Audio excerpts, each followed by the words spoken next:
आप देख रहे हैं देवभूमि दिन भर। मैं हूं आपके साथ कीर्ति बिंदल। बुलेटिन का आगाज महत्वपूर्ण खबर के साथ करेंगे। दिल्ली दौरे पर है सीएम पुष्कर सिंह धामी। दिल्ली के गृह मंत्री के साथ बैठक संभव है। यूसीसी को लेकर के मंथन हो सकता है। पीएम से भी मिल सकते हैं मुख्यमंत्री पुष्कर धामी। राष्ट्रीय पदाधिकारियों से भी सीएम की मुलाकात संभव है। तो देखिए, बड़ी खबर आपको बता रहे हैं। मुख्यमंत्री पुष्कर धामी दिल्ली के दौरे पर हैं और प्रधानमंत्री नरेंद्र मोदी से भी मुलाकात कर सकते हैं। राष्ट्रीय पदाधिकारियों से भी सीएम की मुलाकात होनी संभव है। तो दिल्ली दौरे पर हैं सीएम पुष्कर सिंह धामी। कई महत्वपूर्ण मुद्दों को लेकर के चर्चा होगी। गृह मंत्री अमित शाह से मुलाकात करेंगे ही मुख्यमंत्री। इसी के साथ साथ प्रधानमंत्री नरेंद्र मोदी से भी मुलाकात हो सकती है।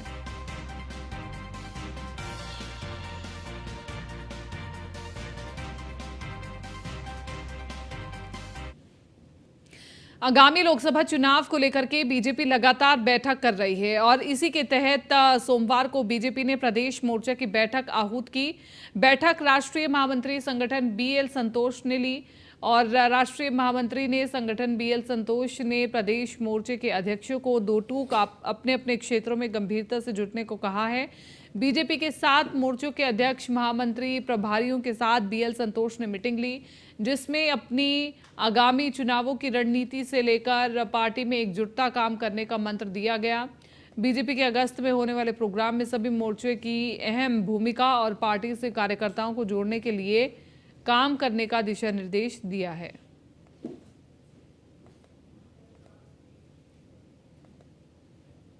मोर्चों की बैठक हमारे राष्ट्रीय महामंत्री संगठन जी ने ली है और उसमें ये बताया गया कि मोर्चों की भूमिका क्या रहेगी। जो मोर्चा जिस चीज को लीड कर रहा है, माना महिला मोर्चा है, महिला मोर्चा महिलाओं को लीड करता है, तो महिलाओं के संबंध में क्या क्या काम करने हैं, क्या सरकार कर रही है, उन तक बात कैसे पहुंचेगी, ये सब चीजें यहाँ पे समझाई गई है। और जिस तरह से आप लोग जानते ही हैं कि लगातार महिला मोर्चा महिलाओं के बीच जाकर काम कर रहा है, विभिन्न योजनाओं पर काम कर रहा है। हमारी सरकार के द्वारा महिला उत्थान के लिए जो भी योजनाएं बनाई जाती हैं, उन योजनाओं को लेकर महिला मोर्चा लगातार महिलाओं के बीच जाकर उन भारतीय जनता पार्टी के लिए संगठनात्मक बैठक करना एक आम बात है, हम लोग करते ही हैं। कल जैसे पदाधिकारी बैठक हुई और उसमें भी आगे के जो आगामी कार्यक्रम है वो तय हुए कि क्या होने वाला है। अगले 6 महीने में पार्टी किस तरीके के अभियान लेगी, किस तरीके के कार्यक्रम करेगी, कैसे बूथ स्तर तक जाएगी और कैसे जो एक आम व्यक्ति है उस तक अपनी बात को पहुंचाएगी। हमारी केंद्र और प्रदेश सरकारों के जो मुद्दे हैं, जो हमने काम किए हैं, जो योजनाएं हैं, उसका लाभ कैसे व्यक्ति तक पहुंचे। हर भारतीय जनता सोमवार को बीजेपी ने प्रदेश मोर्चा की बैठक बुलाई। बैठक में राष्ट्रीय महामंत्री संगठन बीएल संतोष और बीजेपी प्रदेश अध्यक्ष महेंद्र भट्ट मौजूद रहे। बैठक के बाद बीजेपी प्रदेश अध्यक्ष ने बताया कि बैठक में इस बात पर चर्चा हुई कि मोर्चा और कार्यक्रमों का स्वरूप क्या रहेगा। इसके साथ ही सोशल मीडिया के जरिए पार्टी कार्यक्रमों को कैसे कैसे जन जन तक पहुंचाएगी, इस पर भी चर्चा हुई।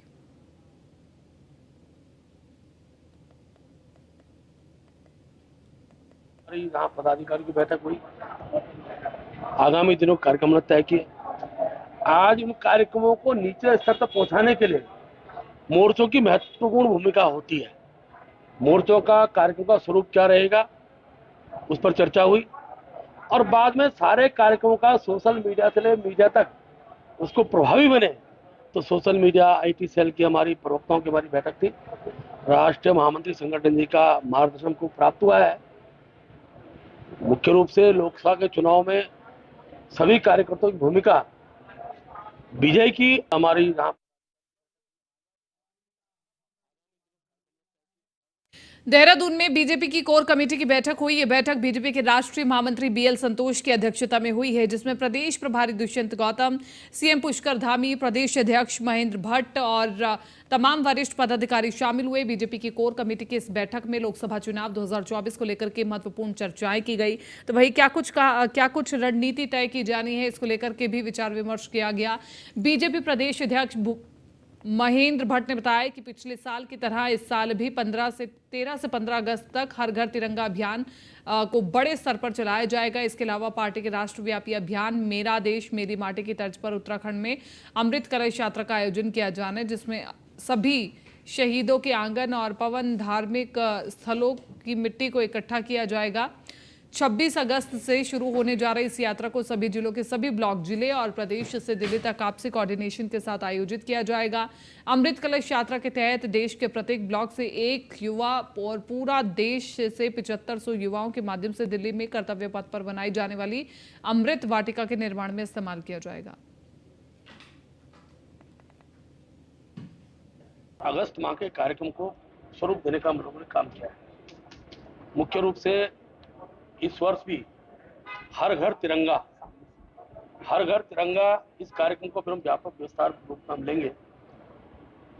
पूरे देश में अमृत सरोवर बने हैं और हमने तय किया है कि हम लोग हर ग्राम पंचायत के तालाब के बगल में जो उस क्षेत्र के चाहे कारगिल शहीद हो, विभिन्न क्षेत्रों में विभिन्न उपलब्धियों वाले व्यक्ति हों, जो आज दुनिया में नहीं है, उनके शिलापट के साथ उनका स्मरण उस गाँव में बना रहे, इस कार्यक्रम को हम लोग लेने वाले हैं। मेरी माटी मेरा देश मेरी माटी, इस कार्यक्रम के तहत शहीद परिवार के बहुत धार्मिक उस क्षेत्र के प्रमुख धार्मिक स्थल की माटी को लेकर और फिर जो हमारा कार्यक्रम है उस माटी को लेकर अमृत कलश यात्रा ये निकलेगी।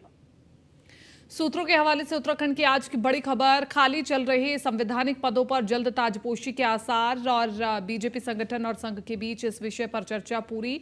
बड़ी खबर आपको बता रहे हैं, सीएम दिल्ली में मौजूद हैं, इस बारे में भी आलाकमान से चर्चा करेंगे। 15 से अधिक कार्यकर्ताओं को पहली सूची में मिल सकता है मौका। देखिए, बड़ी खबर आपको बता रहे हैं, सीएम दिल्ली में मौजूद हैं और इस बारे में भी आलाकमान से चर्चा करेंगे। 15 से अधिक कार्यकर्ताओं को पहली सूची में मौका मिल सकता है। सूत्रों के हवाले से उत्तराखंड की आज की इस वक्त की बड़ी खबर आपको बता रहे हैं।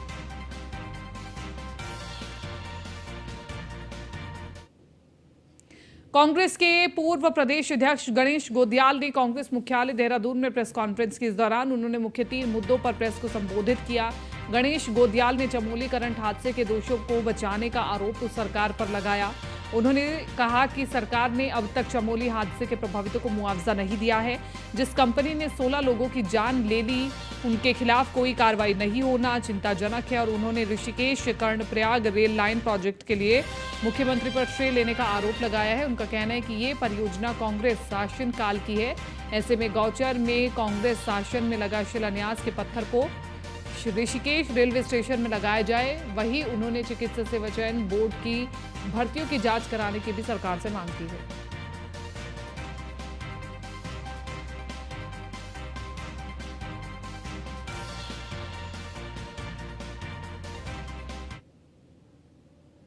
जो लोक सेवा आयोग की परिधि के पद थे, उनको बिना नियमों में बदलाव किए हुए उन पदों को चिकित्सा सेवा चयन आयोग से भर दिया सरकार ने।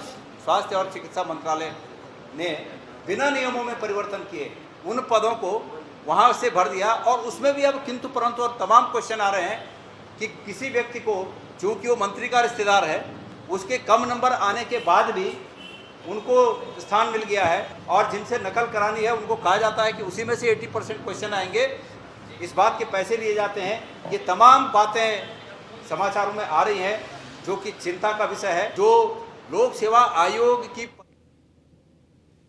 राजधानी देहरादून के नगर निगम में व्यवस्थाओं के अभाव के चलते पार्षदों को नगर निगम का घेराव करना पड़ा। आपको बता दें कि वार्ड नंबर 4 राजपुर की पार्षद उर्मिला थापा ने नगर निगम के नगर आयुक्त पर आरोप लगाते हुए कहा कि आपदा के समय लोगों के घरों में जलभराव हो रहा है, लेकिन इसका कोई संज्ञान नहीं लिया जा रहा है। साथ ही उन्होंने कहा कि वार्ड में स्ट्रीट लाइट नहीं लगी हुई है, सड़कों की हालत भी बहुत खराब है। इस बारे में उन्होंने कहा कई बार पत्राचार भी किया, लेकिन कोई कार्रवाई नहीं की गई।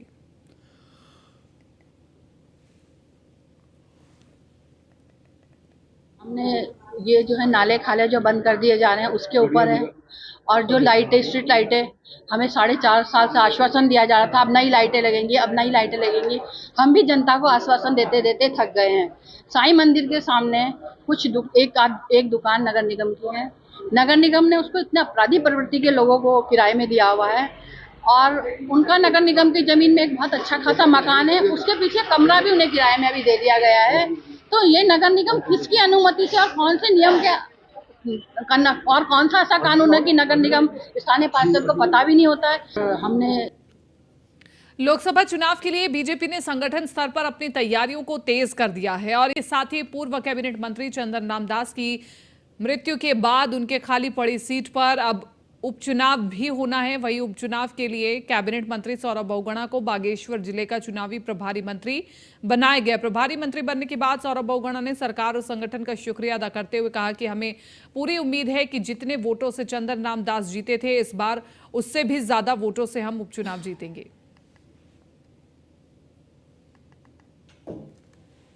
मैं बागेश्वर का प्रभारी मंत्री हूं और धन्यवाद करता हूं अपने प्रदेश नेतृत्व का कि मुझे उपचुनाव का भी प्रभारी बनाया गया है और संगठन से राजेंद्र सिंह बिष्ट जी को बनाया गया है। पूरी कोशिश रहेगी कि जितने वोट से स्वर्गीय चंदन रामदास जी पिछली बार जीते थे 22 के चुनाव में, उसको हम बेटर करके, ये सीट तो देखिए बीजेपी पक्का जीत रही है। मैं वहां पर लगातार जाता रहता हूँ, लोगों से मिलता रहता हूँ। बहुत अच्छा एक माहौल है इस वक्त उपचुनाव को लेकर भारतीय जनता पार्टी के पक्ष में और मुझे पूर्ण उम्मीद है कि भारतीय जनता पार्टी सीट जीतेगी। और कमिश्नर गढ़वाल विनय शंकर पांडे ने सोमवार को गढ़वाल मंडल के सभी 7 जिलों के मुख्य विकास अधिकारियों के साथ समीक्षा बैठक की और इस बैठक में कमिश्नर विनय शंकर पांडे ने केंद्र और राज्य की योजनाओं की समीक्षा करने के साथ बजट खर्च व निर्माण की स्थिति पर चर्चा करते हुए सभी को समयबद्ध तरीके से क्वालिटी वर्क करने की नसीहत दी है। कमिश्नर गढ़वाल के मुताबिक सीएम के निर्देश स्पष्ट है कि आमजन से जुड़ी योजनाओं में लापरवाही न बरती जाए, इस पर फोकस किया गया है। गढ़वाल के जो 7 जनपद हैं, इनके सभी जो मुख्य विकास अधिकारी थे, उनके साथ एक समीक्षा बैठक मैंने रखी थी वीडियो कॉन्फ्रेंसिंग के माध्यम से। उसमें मुख्य रूप से जो हमारे जिला योजना और स्टेट सेक्टर और सेंट्रल स्पॉन्सर्ड स्कीम और जो वाह्य सहायतित परियोजनाएं हैं, उनकी समीक्षा की कि उसमें खर्च की स्थिति क्या है। साथ ही साथ जो फ्लैगशिप परियोजनाएँ हैं, चाहे वो भारत सरकार की हों और या हमारे राज्य सरकार की हों, इसके अतिरिक्त 20 सूत्री कार्यक्रम की प्रगति की भी समीक्षा की। और ये मेरी पहला इंटरेक्शन था सभी सीडीओस के साथ। कुल मिलाकर भी जिला योजनाओं में, चूँकि सभी जनपदों में जिला योजना की जो समिति की बैठक थी काफ़ी विलम्ब से हुई थी और मोर और लेस जून के लास्ट तक आते आते बैठकें हुई और हरिद्वार में अभी 27 तारीख को ये बैठक संपन्न हुई थी। शासन से लगभग सभी जनपदों को जो प्रथम किस्त होती है वो रिलीज़ हो चुकी है और जनपदों ने भी संबंधित कार्यदायी संस्थाओं को धनराशि अवमुक्त कर दी है। कुछ जनपदों में अभी जहां पहले जिला योजना की बैठक हो गई थी, वहां पर खर्च का जो प्रतिशत है वो संतोषजनक है और जहां अभी हुई है तो अभी इनको 15 दिन का वक्त दिया गया है कि सभी विभागों को, अपनी कार्यदायी संस्थाओं को ये धनराशि तत्काल दे दें। साथ ही साथ ये भी निर्देश दिए गए हैं कि डिस्ट्रिक्ट लेवल पर जो हमारे डीडीओ और पीडी हैं, ये साप्ताहिक बेसिस पर इन योजनाओं की समीक्षा करें। सीडीओ फोर्टनाइटली 15 दिन में और मेरे स्तर से माह में एक बार इसकी समीक्षा जरूर की जाएगी। कुछ योजनाओं में जैसे धीमी प्रगति, मैंने जैसे प्रधानमंत्री मातृत्व वंदन योजना में कुछ लोगों ने बताया कि इसमें पोर्टल के इशू हैं, डेटा ठीक से अपडेट नहीं हो पा रहा। और प्रधानमंत्री आवास योजना ग्रामीण में निदेशालय स्तर से कुछ धनराशि अवमुक्त नहीं हुई है, उसमें आज ही मैंने संज्ञान लिया है और संबंधित विभाग के जो सचिव हैं उनको मैं एक डीओ भेजूंगा और उनसे अनुरोध करूंगा कि धनराशियाँ जैसे अवमुक्त होंगी वैसे ही इसमें प्रगति लाई जाए। कुल मिलाकर स्थिति संतोषजनक रही है और हम उम्मीद करते हैं कि हमारे जनपद और अच्छा परफॉर्म। चारधाम यात्रा में अब तक कुल 36 लाख से ज्यादा तीर्थ यात्री चारधाम यात्रा कर चुके हैं, जिसमें गंगोत्री में लगभग 6,50,000, यमुनोत्री में 5,30,000, केदारनाथ में 11,50,000, बद्रीनाथ में 11 लाख और सिखों के पवित्र स्थल हेमकुंड साहिब में 1 लाख से ज्यादा तीर्थयात्री यात्रा कर चुके हैं। बद्रीनाथ केदारनाथ मंदिर समिति के अध्यक्ष अजेंद्र अजय का कहना है कि राज्य में हो रही बारिश के कारण चारधाम यात्रा बाधित हो रही है। बावजूद इसके तीर्थयात्रियों के उत्साह में कमी नहीं दिखाई दे रही। वर्तमान में लगातार भारी वर्षा हो रही है और लगातार सड़क मार्ग भी अवरुद्ध हो रहा है, इसके कारण से यात्रा बाधित हो रही है। लेकिन उसके बावजूद जो श्रद्धालु हैं, तीर्थयात्री हैं, उनके उत्साह में किसी प्रकार की कोई कमी नहीं दिखाई पड़ रही है। और जिस प्रकार से वर्तमान में यात्रा चल रही है और जो अब तक के आंकड़े हैं, उससे हमारा अनुमान है कि इस वर्ष जो 4 धाम यात्रा है वो एक नया रिकॉर्ड अपना कायम करेगी। लक्सर कोतवाली क्षेत्र के मखियाली खुर्द निवासी महिला ने अपनी पति पर 3 तलाक का आरोप लगाया। पीड़िता का आरोप है कि रुड़की के खंजरपुर निवासी तनवीर से उसका निकाह हुआ था, मगर उसका पति जुए की आदत के कारण घर से सोने चांदी के आभूषण और अन्य कीमती सामान तक बेच चुका है। पीड़िता ने आरोप लगाया कि सास ससुर से इसकी शिकायत करने पर उल्टा उसके साथ अभद्रता की गई और उसे गाली गलौज कर घर से निकाल दिया गया है। तब से मजबूरन वो अपने मायके में रह रही है। पीड़िता ने तहरीर में बताया कि उसके पति ने पहले डाक के जरिए तलाकनामा भेजा है और फिर अपने साथ अपने परिजनों के साथ मायके में घुसकर मारपीट करते हुए मौखिक 3 तलाक दे दिया है। उसमें मेरा भाई था फिरोज और 2 गवर्नमेंट थे, मुजम्मिल था उनका नाम, एक गुलशन अव्वल, जिनके सामने मैं पढ़ा और उसमें लिखा हुआ था 3 तलाक तलाक तलाक। उसके बाद में 28 तारीख में आए थे, जब घर पे मैं अकेली थी। मेरे भैया खेत में गए हुए थे, अब्बा की तबीयत खराब है थी, मैं हॉस्पिटल में गए हुए थे। माँ भी उनके साथ थी, अकेली थी मैं घर पे। तब भी मैं मार पीट के उनके साथ छोड़ भी थे। उनका मुझे पता नहीं, बस तनवीर को मैं पहचाना। उसके बाद भी मैं तलाक तलाक दे के और मारपीट करके गए। जाके आया वहाँ पे और हमें ये नोटिस दे के गया। उसके बाद मेरी बहन ने ये पढ़ा तो उसमें 3 तलाक लिखा हुआ था। उसने हमारे सामने ही पढ़ा था। तनवीर ने इनको 3 तलाक दिए। सर उसके बाद फिर वो 28 तारीख में आए। उस टाइम हम घर पे थे नहीं, मेरी बहन अकेली थी और मेरे अब्बा बीमार है, उनको डॉक्टर के लेके वहाँ गए हुए थे और मैं खेत में था उस टाइम। जब मैं घर पे आके देखा तो मेरी बहन रो रही थी। उसने मुझे बताया कि तनवीर और उसके भाई वगैरह आए थे। मैं काफ़ी मार दे करके गए और तलाक तलाक बोल के गए। राजधानी देहरादून में आज उस समय सनसनी फैल गई जब शहर के व्यस्तम इलाके हाथी बड़कला में एक महिला का शव मिला। शव सर्वे ऑफ इंडिया के गेट के सामने मिला। जहां शव पड़ा था उसके पास ही कूड़ेदान भी था। जिस महिला का शव मिला है उसकी उम्र करीब 35 साल बताई जा रही है। पुलिस ने शव को कब्जे में लेकर पोस्टमार्टम के लिए भेज दिया है। महिला के सिर और पैर में गहरी चोट के निशान हैं। पुलिस ने शक के आधार पर एक शख्स को हिरासत में लिया है, उससे पूछताछ भी की जा रही है।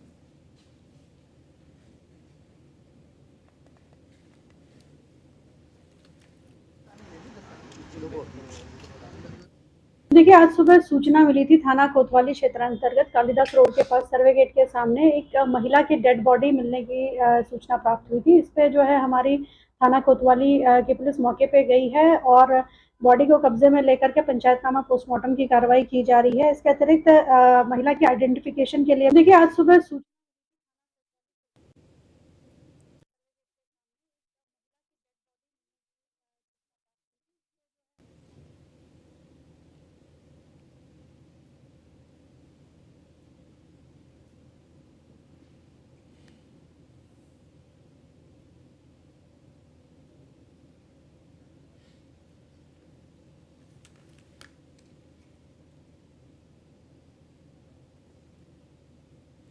पौड़ी शहर के नए बस अड्डे के समीप आवारा कुत्तों का आतंक रुकने का नाम नहीं ले रहा है। यहां पर 20 से 25 आवारा कुत्ते कभी भी किसी पर भी झपटा मार लेते हैं। सोमवार सुबह ही आवारा कुत्तों ने एक नन्ही बच्ची पर हमला कर दिया। बच्ची गंभीर रूप से घायल है, उसे जिला अस्पताल में इलाज देने के बाद एम्स ऋषिकेश रेफर किया गया है। इस क्षेत्र में आवारा कुत्ते किसी न किसी पर हमला करते हुए लगातार दिखाई दे रहे हैं।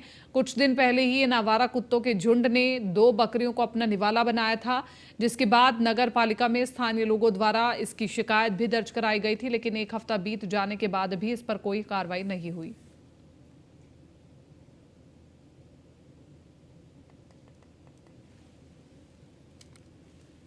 ये मांग करता हूँ सर उत्तराखंड सरकार से, जो अभी तक मेरे बच्ची को काटा है, 2 बार बाद में भी कोई बच्चे को काटेगा और ये जो ये कुत्ते का है ना, इनका कुछ इलाज करे, प्रशासन से ध्यान जाए सर। ये स्वीकारने में कोई गुरेज नहीं है कि इस समय कुत्तों का आतंक इस सीजन में और इस महीने कुछ ज़्यादा ही हो गया है। और ये एनिमल एक्ट के अधीन भी आता है। हमने पिछली बार भी तमाम तरह की कोशिशें की थी, उस समय भी लोगों ने कई तरह की चर्चाएं की, लेकिन जब इस तरह की घटनाएं हो रही हैं, वो बच्ची मैं शुरू में यहाँ आ गया था और वो खतरे से बाहर है, डॉक्टरों ने उसका टांके वगैरह लगाए हैं और मैंने एसआई को और ईओ को भी निर्देशित किया, जो इस तरह के झुंड है कुत्तों में जो पागल की स्थिति में आ गए हैं, निश्चित रूप से उनका खात्मा करने के लिए हमारी पूरी टीम तैयार है और शीघ्र ही इस समस्या का समाधान भी आप लोगों के सामने होगा। बच्चे की स्थिति थोड़ी गंभीर थी, क्योंकि बच्चे को काफी जगह काटा होता है, सर पे तो काफी बड़ा ही काटा होता है, बच्चे को गर्दन पे काटने निशान पड़े थे, बच्चे के पूरे शरीर में खरोंच के निशान पड़े हुए थे। तो फिलहाल तो ये बच्चे को हमने फिलहाल स्टेबल करने के लिए इम्यूनोग्लोबिन लगा दिया, एंटीरेबीज की वैक्सीन लगा दी, बच्चे को टीटी लगा दी। बाकी ट्रीटमेंट बच्चे को भर्ती करके बाकी ट्रीटमेंट अच्छी अस्पताल में ही करेंगे। क्या स्थिति फिलहाल होगी बच्ची की, खतरे से बाहर? फिलहाल इस बुलेटिन में मेरे साथ इतना ही। दीजिए इजाजत, नमस्कार।